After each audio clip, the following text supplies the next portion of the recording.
reason, if you don't have one now, by putting one into place and developing this inventory, which we'll talk about here in a minute, then again you're putting that into place and you'll have one. So if you don't have one, saying, hey, we're going to build one, that's of course a quick win.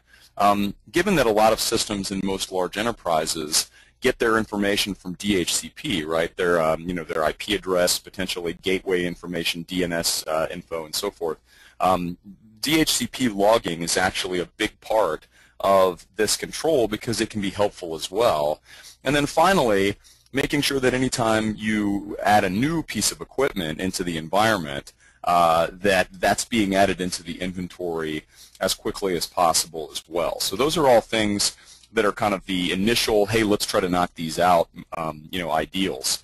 The second category that I wanted to highlight under critical control number 1 is this notion of visibility and attribution. This is all about discovery.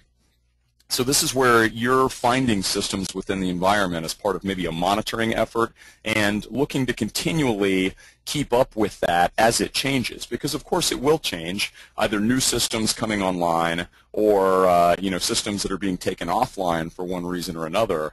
The discovery of adds or deletions there needs to be part of that inventory as well, thus giving you better visibility into the environment and also being able to attribute what's changing related to those adds and deletions in terms of change control and other kind of normal processes.